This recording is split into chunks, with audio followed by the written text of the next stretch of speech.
इसको देखिए, पता है भाई इतिहास तो हो ही जाए, लेकिन इकोनॉमिक्स ला पढ़ेंगे, है कि नहीं?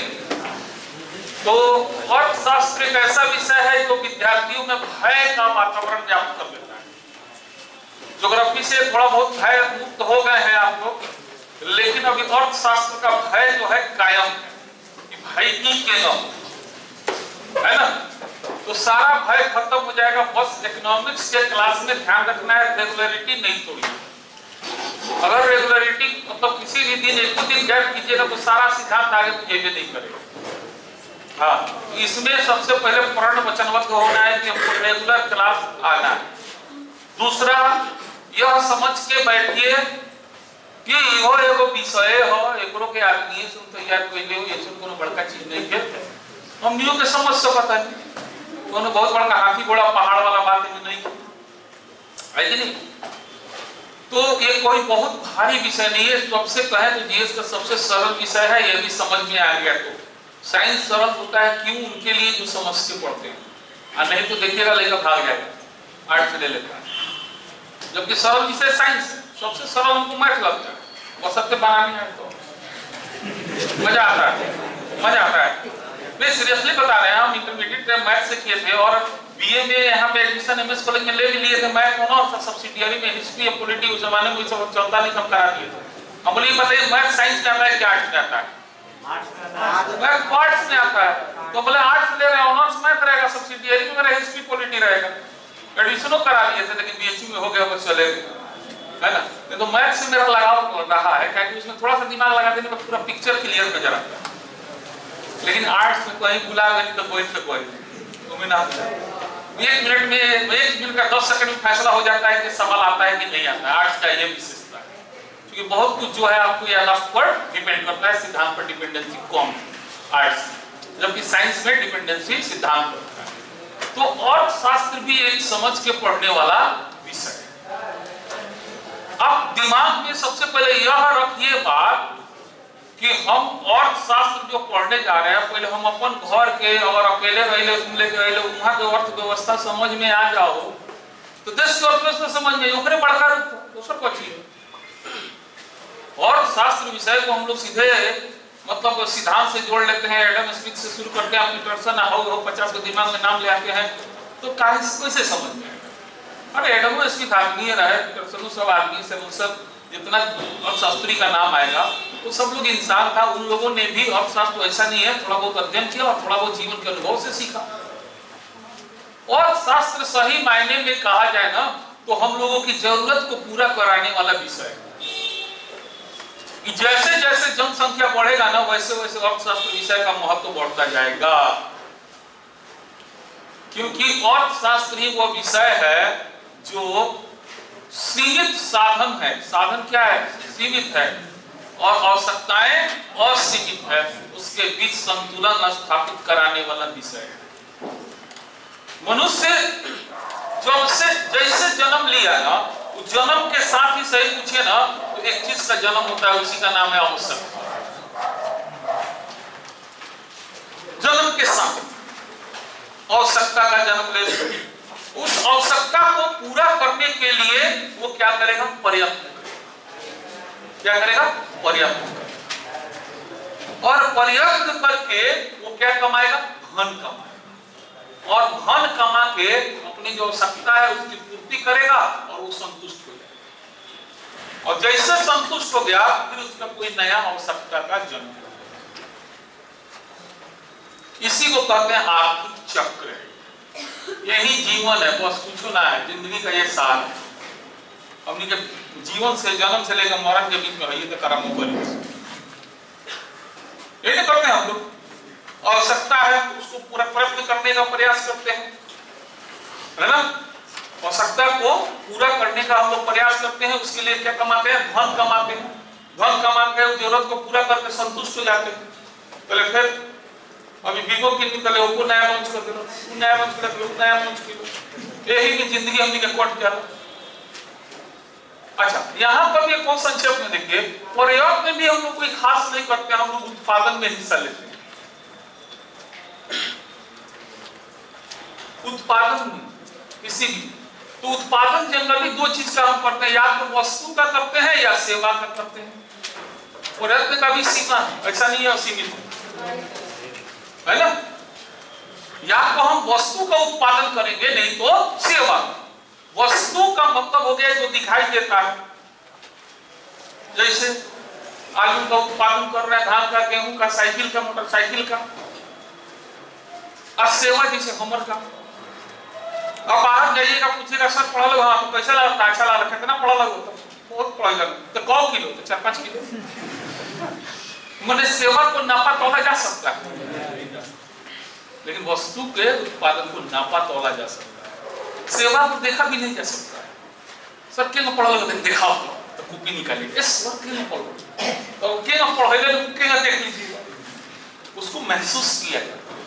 डॉक्टर इलाज क्या करता है, उसको महसूस किया जाता है।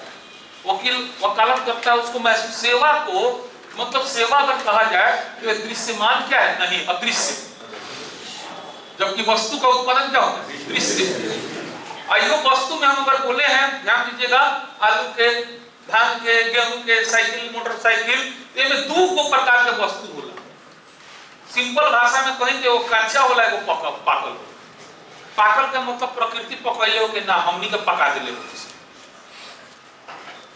है ना। जैसे आलू कच्चा हो गया, ऊपर चिप्स पक्का हो गया। जैसे आयरन का अयस्क, जो लोहा का अयस्क धरती से निकाले तो कच्चा, लेकिन उससे हम लोग गाड़ी बना लिए, आयरन और लौ अयस्क, है ना, और उससे हमको गाड़ी बना लिए, वो पक्का है ना। लेकिन जो भी है एक निश्चित, इसको नापा तोला जा सकता है, इसको एक स्थान से दूसरे स्थान पर स्थानांतरित किया जा सकता है। लेकिन ये जो सेवा सेक्टर होता है, ये नापा तोला नहीं जा सकता है, ये अदृश्य होता है, इसको केवल और केवल महसूस किया जाता है। तो इसी को इकोनॉमिक्स के भाषा में बोलते हैं हई वाला, कच्चा वाला प्राथमिक सेक्टर, पॉपल काटे का द्वितीय, हई अदृश्य वाला गली तृतीय। कौन बड़का चीज बा, आके घोड़ा लागत का बाप रे बाप बड़का चीज पढ़े जाता नहीं, है ना। टाइम से आइए, ना आइएगा टाइम से तो कैसे होगा। ठीक है, फिर से एक बार इस चीज को समझने का कोशिश कीजिए। इकोनॉमिक्स को एक चीज और आता है, शब्द पे थोड़ा चलते हैं पहले। अर्थशास्त्र और अर्थव्यवस्था, तो हम लोग का सिलेबस में भारतीय अर्थव्यवस्था लिखा रहता है। अर्थशास्त्र आप बीए में पढ़े हुए या उसमें अर्थव्यवस्था का भी अध्ययन किए हुएगा, लेकिन विषय आपका अर्थशास्त्र के नाम से जाना जाता है, इकोनॉमिक्स। अर्थव्यवस्था इकोनॉमी, इंडियन इकोनॉमी। अर्थशास्त्र और अर्थव्यवस्था में कोई बहुत बड़ा अंतर नहीं है, लेकिन एक छोटा सा अंतर है, उसको जानना चाहिए आप लोग को, चूंकि अर्थशास्त्र पढ़ रहे हैं। अर्थशास्त्र सिद्धांतों का समूह है और कुछ नहीं है। उस सिद्धांत के अनुसार जो काम हो रहा है, जो आउटपुट आ रहा है, वही अर्थव्यवस्था है। सिद्धांत के अनुसार जो बदलाव हुआ, जो परिवर्तन हुआ, जो काम हो रहा है, उस कामों को अर्थव्यवस्था के अंतर्गत रखेंगे और सिद्धांतों को अर्थशास्त्र में रखेंगे। कोई खास फर्क नहीं। जिनका भी बीए में, इंटर में, बीए में, एमए में पीएचडी होल्डर हो, खूब ध्यान से समझने की कोशिश कीजिएगा, यही बेस है। हम लोग को जो पढ़ाई करना है वो बिल्कुल अप्लाइड, एप्लीकेशन, व्यवहारिक। हम लोग को सिद्धांत नहीं पढ़ना है, हम लोग को व्यवहारिक अर्थव्यवस्था पढ़ना है, जिसका यूज हम लोग दिन भर करते हैं, या जो सामान्य बोलचाल में प्रयोग में लाया जाता है, या देश के समाचार में जो हाईलाइटेड पॉइंट होता है, उस तरह के अर्थव्यवस्था का समझ हम लोग को चाहिए। केवल हम लोग को अर्थशास्त्री नहीं बनना है, ये दिमाग में लेकर, है ना। बाकी जो अपना पीएचडी कर रहे हैं उनको हम केवल, हम लोग जनरल स्टडीज के अंतर्गत अर्थशास्त्र का अध्ययन करने जा रहे हैं। और जनरल स्टडीज का अंग्रेजी फुल फॉर्म होता है सामान्य अध्ययन। जनरल का मतलब सामान्य अध्ययन, वैसा अध्ययन जो एक सामान्य व्यक्ति से उम्मीद किया जाए कि आपको इस चीज का जानकारी होना चाहिए, जागरूक नागरिक होने के नाते। तो डीपली अर्थशास्त्र जीएस के रूप में जाने की कोई जरूरत नहीं। दूसरी बात आते हैं सवाल को लेकर के। तो परीक्षा में जो सवाल आएगा, फिर से कह रहे ध्यान दीजिएगा, 75% क्वेश्चन बिल्कुल अप्लाई आएगा। मात्र 25% क्वेश्चन ही जो है सिद्धांत से मात्र, और इस 75% का 75% करंट से है, एकदम करंट टॉपिक है। ट्रेडिशनल सवाल न के बराबर एक आधो क्वेश्चन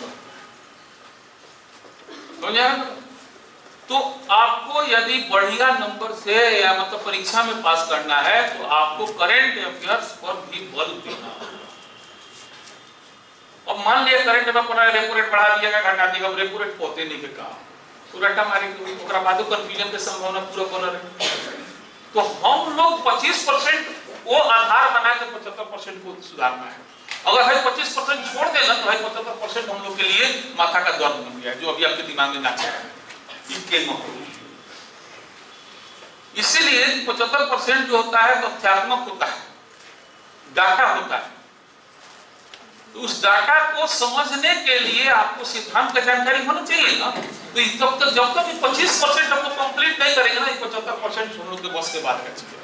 अब जैसे 25% कंप्लीट हो जाएगा वैसे 75% आप समझने लगिएगा, बस दिमाग में रखना है तो रिवीजन करते रहिए।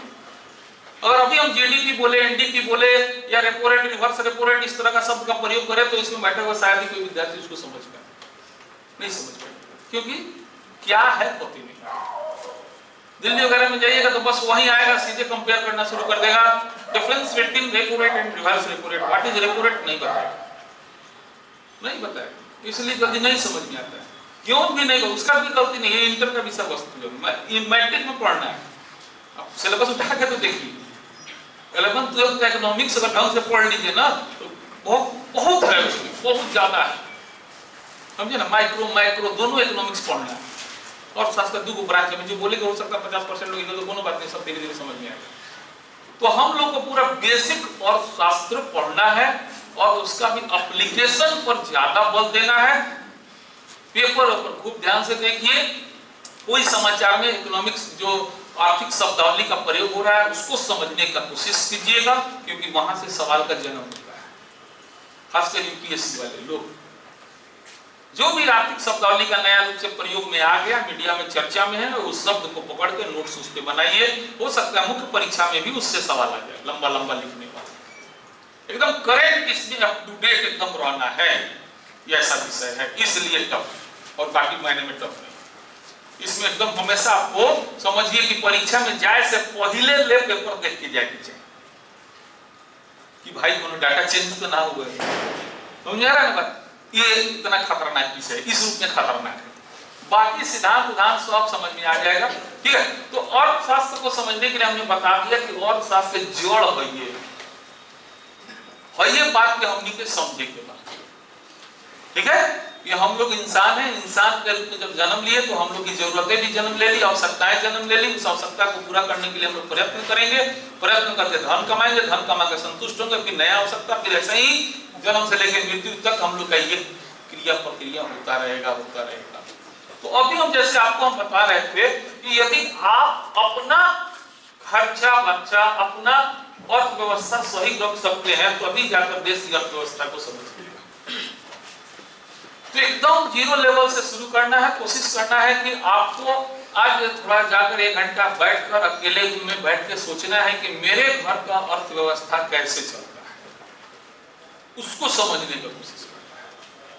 कि मान लिया गया आप 4 भाई हैं, एक भाई बैंक में नौकरी करता है ना, एक भाई किसान है, एक भाई पढ़ाई कर रहा है, फिर पिताजी क्या कर रहे हैं, उनका क्या कमाई है, भाई का क्या योगदान है, सबका योगदान क्या है, फिर खर्चा कैसे हो रहा है, किस सेक्टर में कितना खर्चा हो रहा है, उस खर्चे का क्या बेनिफिट हो रहा है, वो खर्चा पूंजी के रूप में कन्वर्ट हो रहा है कि खत्म हो जा रहा है।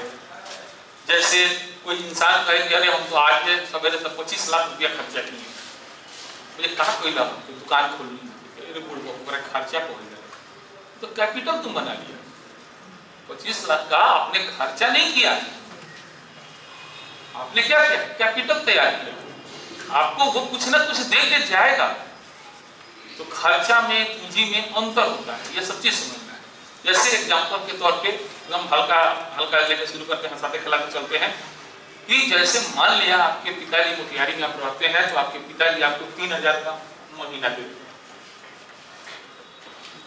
तो आपको इसका लेखा जोखा तैयार करना होगा ना कि 3000 ही काहे दिए, 10,000 काहे नहीं देती है, बिना पैसे काहे ना दौड़ा दिए, जो ऑर्डर दे पड़ ले जो जा 1000 रुपये यदि जाए बजा, तो 3000 काहे दिए, काहे वो रफली अपने मन में कैलकुलेट किए, या बहुत गार्जियन बच्चा से सलाह लेता है कि बताओ क्या खर्चा है, तो आप जुड़वाइएगा, 2000 रुपये रेट हो गया, बड़ा महंगा नहीं मोबाइल बेटे, तो बाजी में अच्छा तू बड़ा ना छोटी तक मतलब का बोर्ड ले लिए सब, तो 3000 लागे हुए, तो ठीक है तू 1500 बातचीत और उनका डिस्कशन भाई 1500 रेट के नाम पर, और चाव घर से ना ले बच्चे, हाँ चाव से घर से ले, आटा तो घर से, तेल तो किने के पड़ते, ठीक है कितना कहते हो भाई तो कम से कम 5 रुपये तो घर में ना खर्चा लगा, तो 5 रुपये लगे, 1 रुपया बहुत, तब फिर बड़ा बड़ा 2 लीटर का तेल तनी महंगा होगा, 300 रुपये में 2 लीटर तेल जोड़ा,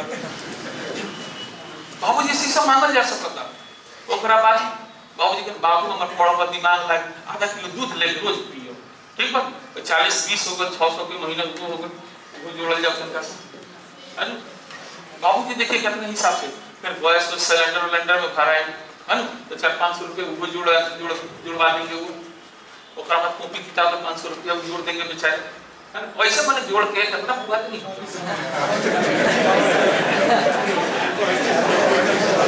अंदर की ना 6.5-24 22 और 3 काम ना चलिए, लिखम बगल मत बाबूजी के दिखावेला, सब लिख ले पड़ते के बिना तो बहुत से कम लागे, जा भाई रूम रेंट हुआ होगा भाई कोई लिख देनी, अच्छा बस दे दो बोलना, ए बड़ी बरस ले लिया तो वो तो सब्जी के लिए कोई इतना महंगा जमाना बात, तो सब्जियां में कितना रुपए जोड़ 20 रुपए जो 500 के तक ना बाबू तक कंजूस पड़ा, अरे सब्जी के जोड़ लिया आई 600 बस ना दूध के बाप रे एकदम जैसे सही बात, अच्छा जीव चर्च के है ना होगा भाई होगा बस भाई होगा अच्छा कॉपी कर जो तो एकदम मसला है, तो इस तरह से करके हम लोग 15 में 20 तो 26 और 10 3600 रुपया का बिल बना दिए, अब बाबूजी पर एहसान करेंगे, बाबूजी पर एहसान करना है, देखो कम से कम कितना रुपया लागी जा तोरा के माफ कर 600 3000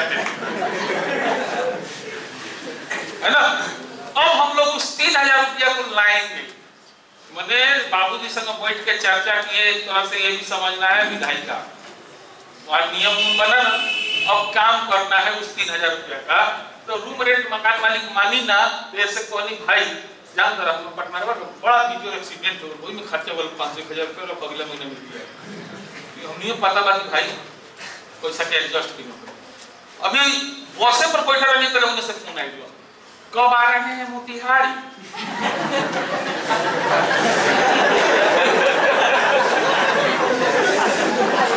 नो चाहते हुए भी भाई जाए को बड़ी भेंट करे, खाली हम के हो जाए, अल्लाह बिनाइयो की नहीं तो 500 रुपया कुछ गिन ले, ओकरा बाद 300 के फोन रिचार्ज करनी 300 को नु करा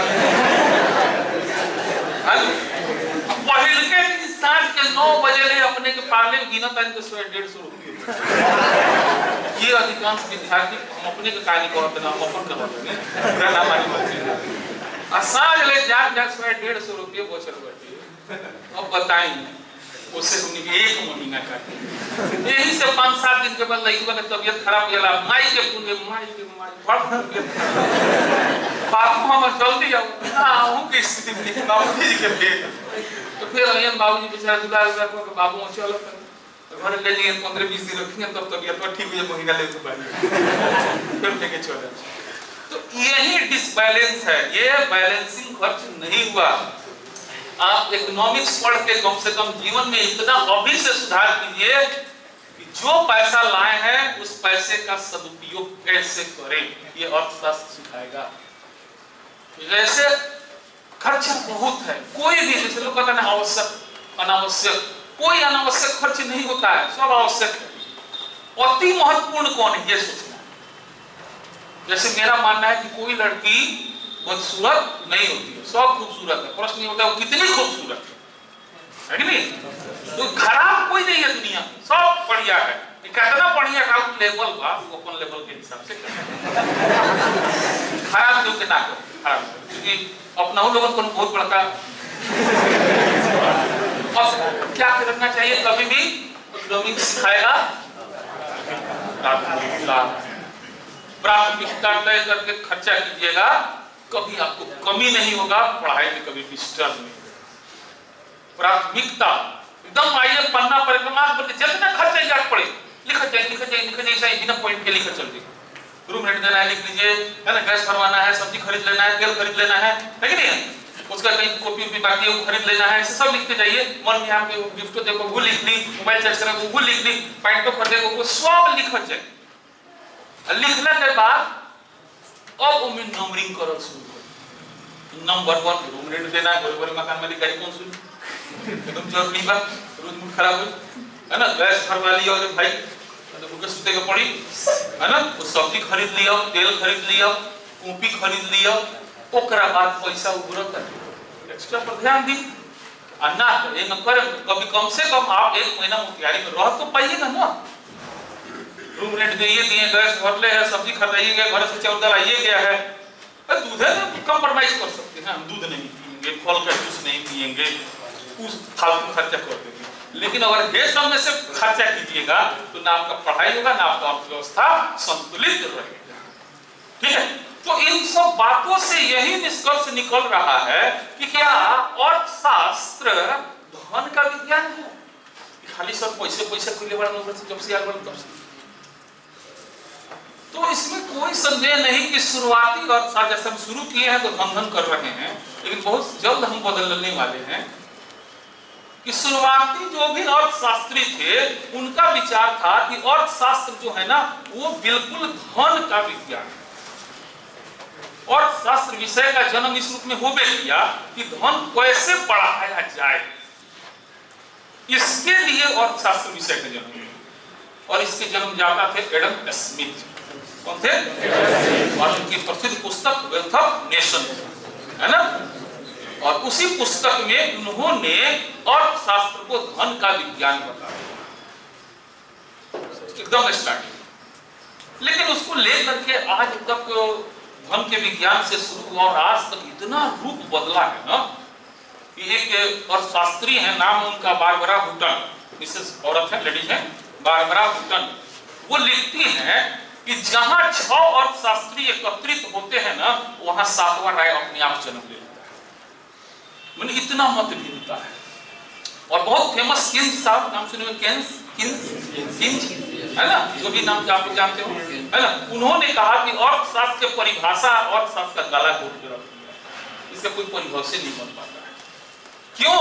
क्योंकि समय और काल और परिस्थिति के हिसाब से हम लोगों की जरूरत आवश्यकताएं सोच बदलते रहते, इसलिए अर्थशास्त्र का एग्जैक्टली कोई परिभाषा देना बहुत मुश्किल है। आज हम लोग के जीवन के लिए हो सकता है धन महत्वपूर्ण विषय हो, जैसे स्टूडेंट लाइफ में हम लोग पढ़ ही रहे हैं धनी आदमी बनने के लिए, लेकिन जब पढ़ लिख लीजिएगा, नौकरी लग जाएगा, अच्छा घर में शादी भी हो जाएगा, बाल बच्चा हो जाएगा, उसके बाद आप पैसा के पीछे नहीं सुख के पीछे, शांति के पीछे भागना शुरू कीजिएगा। तो ये बाप रे, हम लोग करोड़ों रुपया का, लेकिन मुंह में चैन नहीं थी। घर में घुस के मेहरा दूध एक बच्चा पड़ोसी 6 को सुना, तो धन कामना काम मन में आएगा, लोगों को आ चुका है। अभी हम लोग तो शुरुआती स्टेज में, इसलिए हम लोग धन के पीछे भाग रहे हैं, तो थोड़ा धन का विज्ञान ज्यादा समझ में आएगा। लेकिन अपने आस पड़ोस में देख करके भी समझ सकते हैं, बहुत अमीर लोग हैं लेकिन उनके जीवन में सुख शांति नहीं है। तो यदि धन ही सुख शांति का केंद्र बिंदु होता तो हर धनी आदमी सुखी होना चाहिए था। लेकिन आपको जान के आश्चर्य होगा कि हर धनी आदमी में से 99.9% धनी आदमी गरीब आदमी से जाके परेशान रहे, भूख है। देखिए इकोनॉमिक्स में फिलॉसफी है, इसको सही तरीके से समझिएगा। जिस तरह से आपके पास साइकिल है तो मोटरसाइकिल के लिए आप बेचैन हैं, उतना ही बेचैनी अगर मापा जाए, बेंथम ने माप लिया, मापा था तीव्रता के आधार पर, उतना ही बेचैनी मोटरसाइकिल वाले को कार में। मतलब ये समझिए कि जैसे कि आपको लगता है कि हम बहुत दुखी हैं, बहुत दुखी का एक पैमाना है, ऐसा नहीं है। ये फिलॉसफी का बात कर रहे हैं, इसको साइंस में मत पकड़िएगा, नहीं तो नहीं समझ में आएगा। जैसे कि मान लिया कि घाव का दर्द है या किसी भी चीज का दर्द है, तो शरीर उतना ही मैक्सिमम एक लिमिट है, उससे ज्यादा शरीर परेशान नहीं हो सकता है, चाहे घाव के दर्द से हो, चाहे कटाने से हो, चाहे कोई दुख से हो। तो वैसे ही भूख का भी एक सीमा होता है। आपको लगता है कि मोटरसाइकिल वाला आपसे ज्यादा खुश होगा, लेकिन नहीं, वो आपके इतना ही, आप साइकिल वाले हैं फिर भी आपके इतना ही वो परेशान, उसका परेशानी अगर मापिएगा ना तो देखिएगा वो उतने परेशान बा जितना हम परेशान बा। वस्तु की इच्छा से परेशानी का लेवल चेंज नहीं हो जाता। आप एक मैक्सिमम है ना परेशान हो सकते, और ज्यादा परेशान हो जाए तो ब्रेन हेमरेज कर, हार्ट अटैक आ जाए शरीर के साथ में। तो ये बात और शास्त्रियों ने समझा और बताया कि भाई धन के द्वारा, धन करके मनुष्य को एक आर्थिक मानव बना दिया। ऐसा लग रहा है जैसे मनुष्य पैदा लिया है धोने का मायला, ओकरा जिंदगी में दूसरा कोनो काम नहीं। ये सत्य है, सत्य है आउट ऑफ सिलेबस। ये सत्य है कि हम लोग धन कमाने के लिए ही पैदा लिए हैं। पुरुष होने का मतलब याद रखिएगा, जब जब पढ़ने का मन नहीं करे, पुरुष होने का मतलब कमाना पड़ता है। क्या करें, अगर आप पुरुष रूप में पैदा लिए हैं, मर्द बन के पैदा लिए हैं, तो आपको काम करना पड़ेगा, धन का अर्जन करना पड़ेगा। वही लड़की बन के पैदा लिए रहते तो नाहियों कमाते तो सेटिंग कर दिए जाएंगे। तो उसमें क्या है, लड़कियों की स्वतंत्रता समाप्त हो जाती है, वो अपना समझे कि उसका जीवन कैसा चाहिए। लेकिन नाहियों कमाएगी तो ज्यादा खींचे तो क्या मेहरानी होगा, हम ही मेहरानी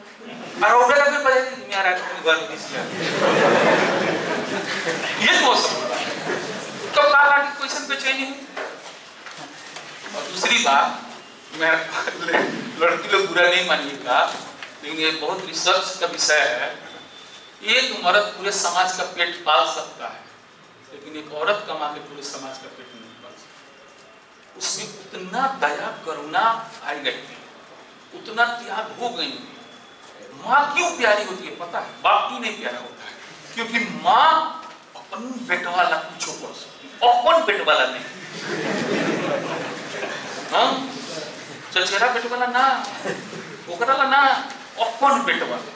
ये अपन बेटवा के आधार पे यह बात निकलता है, एक पुरुष कमा करके पूरे अपने परिवार का पेट पाल सकता है हंसते खेलते, लेकिन उसी परिवार में कोई अगर लेडीज कमाने वाली हो गई या सब परिवार उस पर डिपेंड है, तो उससे पेट नहीं भरने वाला है, क्योंकि उसके अंदर जो है स्वार्थ, पुरुष के तुलना में महिला के अंदर स्वार्थ ज्यादा होता है। आप लोग ऐसा एग्जाम्पल पेश कीजिए, ऐसा एग्जाम्पल पेश कीजिए कि हम अपने पूरे परिवार के लोगों को कमा के खिलाए हैं, है ना, और कभी कोई कमेंट भी नहीं किए हैं साथ में, है? तो पुरुष होने का मतलब जो है कमाना पड़ता है, ठीक है। तो जो एडम स्मिथ ने अर्थशास्त्र को जो धन का विज्ञान बता दिया, मनुष्य को पूरी तरह से आर्थिक मानव बना दिया, और लगा कि हम लोग के जीवन का परम चरम उद्देश्य क्या है, धन कमाना। बस सेंटर हो गया धन पर, एकदम वहीं जाकर। तो बहुत कुछ समय बीता, कुछ लोगों ने स्वीकार भी कर लिया इसको, लेकिन जैसे जैसे समय बीतता गया वैसे वैसे सबसे बड़ा चीज उभर के सामने आया कि भाई ये बताओ, धन काहे ला कमाता रहो, सुख संतुष्टि में, और जब धन से सुख नहीं थे मिला, संतुष्टि नहीं थे मिला, तो फिर क्या फायदा है कि नहीं? धन आप कमा लीजिए, मैंने आपके पास अरबों रुपया हो और रात में 2 बजे कहीं भूख लाग हो, घर में कुछ नहीं, सारी दुकान बंद बा, तो खा लेते रुपया का। तो धन को एडम स्मिथ ने जहां साध्य बता दिया, वही बाद में हुआ कि नहीं, धन ज्यादा से ज्यादा साधन हो सकता है, साध्य तो नहीं। साध्य तो सुख कल्याण है ना, वो धन किस काम का जो धन कल्याण न कर सके। तुरंत स्टेप बदल गया। सेकेंड स्टेज आता है कि धन क्या है? साधन है। लेकिन एडम स्मिथ ने जो धन को परिभाषित किया, उसमें उसने धन को किस रूप में पढ़ना? एकदम साधन के लिए।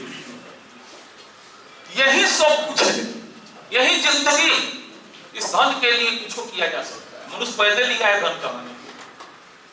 लेकिन बाद में बहुत अमीर अमीर लोग पूंजीवादी देश में देखा गया कि कितनों पैसा हुआ फिर भी देश बर्बाद हो रहा है, वहां का युवा पीढ़ी बर्बाद हो रहा है। बहुत अमीर लोग सुख चैन का खो चुका है।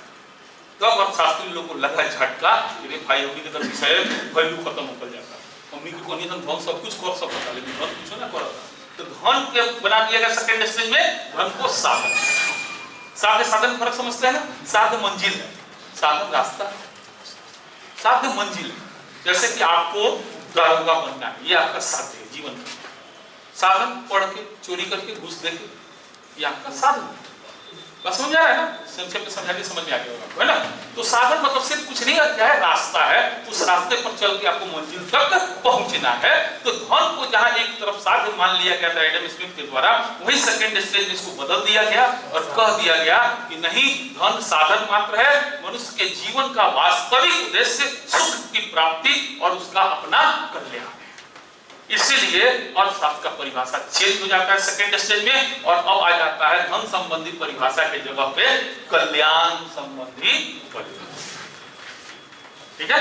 माने वैसे बातों के अध्ययन पर बल दिया जाने लगा जो मनुष्य के कल्याण को, सुख को बढ़ाए,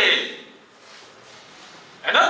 पहले कहा कि धन के कमाई रास्ते में खाली लोग, जब ये समझ में आ गया कि धन कितनों कमा लिया लेकिन उसे सुख के जन्म हुई जाए कोनो जरूरी नहीं है, तो कहने पड़ गई जब सुखे मेन बा साध बा तो ओकरे पर बोल दे दियो, कल्याण पर बोल दे दियो, और वो कल्याण के लिए ज्यादा से ज्यादा बढ़ा दियो, एकरा पर बोल देवल जाओ। तो मनुष्य को एक सामाजिक प्राणी मानकर और शास्त्रियों ने मनुष्य के कल्याण पर लगे बोल दे दी। अब जैसे कल्याण पर बोल दिया जाने लगा, वैसे देश जो है बाह्य आधार पर और आंतरिक आधार पर भी असुरक्षित होने लगा। क्यों? क्योंकि कौन ऐसा एटम बम बा, बम गोला बारूद बा जो कल्याण को बढ़ावत हो? तो बम गोला के उत्पादन के हुई, ऊपर खर्चा कहां से आई, ओकरा ला देश का विचार करी, पेपर तो विचारे ना हो पावे कल्याण के परिभाषा के अंतर्गत। समझ में आ रहा है कि जब कल्याण पर फोकस किया गया तो बम गोला बारूद कल्याण पैदा करेला, तो विनाश के कारण हो, उस सब्जेक्ट से बाहर हो गए बेचारा इकोनॉमिक्स से। अब देश की अर्थव्यवस्था में ओकरा ला कोनो जगह ही ना रह गए। बम गोला बारूद, अब बिना बम गोला बारूद के कोई देश सुरक्षित हो सकता है? नहीं हो सकता है। तो कहा गया भाई तो ढेर कल्याण हो गए, सब कहूंगे खराब हो गया। तो सेकेंड स्टेज वाला परिभाषा भी फेल हो गया। अब मामला गया तृतीय स्टेज में, तो कहा गया सब छोड़ो, मेन भाई जनसंख्या जब में गति से बढ़ा था, जनसंख्या के जरूरत पूरा करा दिया, ये इकोनॉमिक्स के उद्देश्य है। जितना जनसंख्या था, जनसंख्या के जो भी जरूरत था, शब्दों में कहे तो सीमित साधनों का प्रयोग कैसे करें, है ना? यानी कि स्कार्सिटी, जिस चीज की कमी है उसको पूरा कैसे किया जाए। तो थर्ड स्टेज में जो परिभाषा आया उसको बोलते हैं दुर्लभता संबंधी परिभाषा। दुर्लभता, स्कार्सिटी, कमी। दिन प्रतिदिन जनसंख्या बढ़ते जा रहा है लेकिन संसाधन बढ़ रहा है क्या? नहीं बढ़ रहा है उसके हिसाब से। तो सीमित साधन है और असीमित जनसंख्या है, तो उस असीमित जनसंख्या की जरूरत को सीमित साधन के माध्यम से पूरा कैसे किया जाए, इसको तीसरा स्टेज में अर्थशास्त्र का केंद्र बिंदु बना। लेकिन इसमें भी देखा गया कि खाली सीमित साधने पर बोल दिया जा रहा है, अब बाकी जो जाते बा ऊपर के उपयोग हो में लोचा आ गया। तब जाके फाइनल जो वर्तमान में चल रहा है अर्थशास्त्र, वो चल रहा है विकास संबंधी परिभाषा। कह दिया गया विकास शब्द को केंद्र बिंदु बनाइए और इसी के इर्द गिर्द पूरे अर्थशास्त्र को। तो इस तरह से अर्थशास्त्र का जो परिभाषा है आप देख रहे हैं कि कितना तेजी से चेंज हुआ।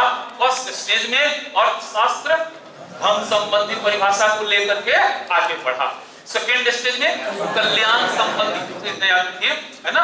थर्ड स्टेज में दुर्लभता, दुर्लभता संबंधी परिभाषा को लेके और फाइनल स्टेज में विकास संबंधी, यानी आज हम लोग जो पढ़ाई कर रहे हैं हो सकता है आने वाली पीढ़ी को ये भी नसीब ना हो, कोई परिभाषा फिर चेंज हो जाए, लेकिन आज के समय में अर्थशास्त्र को विकास संबंधी परिभाषा के अंतर्गत रखा। ठीक है, तो इतना पहले हम लिखाते हैं, उसके बाद हम लोग आगे बढ़ा जाए। लेकिन आज शुरुआत हो गया, रहने दिया जाए, कल इसको हम लोग कंटिन्यू करके आए। समझ में आया? मजा आया ना? कोई भारी की नारा लगा था? सबसे जनरली एकरा के लोग छोड़ देंगे, काहे कि पहले भाई और सबका परिचय है, टॉप होता है, भारी होता है। कितना भारी आप लोगों को समझ में नहीं है? क्या भारी? कुछ नहीं भारी। तो इसलिए जनरली देखिएगा बैंकिंग सिस्टम, इकोनॉमिक्स में आएगा मास्टर, बैंकिंग सिस्टम शुरू करेंगे, ये उसमें कुछ समझाने का स्कोप नजर आता है। ये भाई बैंकिंग सिस्टम समझाने से पहले ये तो बता देना कि अर्थशास्त्र का भाई परिचय कराइए, थोड़ा सा प्रकृति क्षेत्र के बारे में, इसमें कौन सी पढ़ेंगे हम लोग, कितने प्रकार का होता है, विश्व में अर्थशास्त्र अर्थव्यवस्था का कौन रूप है, जो कुछ सब हम लोग जान लेंगे तो उसके बाद उसको अप्लाई करते रहेंगे हम आराम से बैठ करके। तो हम, मेरा सिद्धांत देखिए है कि पढ़ना आपको है, पढ़ाना हम ही को है, और आज नहीं तो ज्ञान पढ़ना ही पड़ेगा, इस टॉपिक को छोड़ेंगे तो फिर सवाल कम बनेगा। जो पढ़ना ही है तो हम लोग 0 लेवल से शुरू करके पढ़ा जाए। मान लीजिए दिक्कत होगा, सांस चलेगा तो बताइएगा और संशोधन करेंगे, हम अपना 100% देने की कोशिश तो करते हैं, लेकिन हो सकता है कुछ आप लोग का सुझाव होगा और कुछ चीज करके और अच्छे तरीके से बढ़ाया जाएगा। लेकिन छोड़ के भागना ना आपके हित में है और ना मेरे हित में। ठीक है, तो आज के लिए इतना ही, कल से रेगुलर हो जाइए, कॉपी कलम फ्रेश लेके आइए, नया शुरू कीजिए, है ना।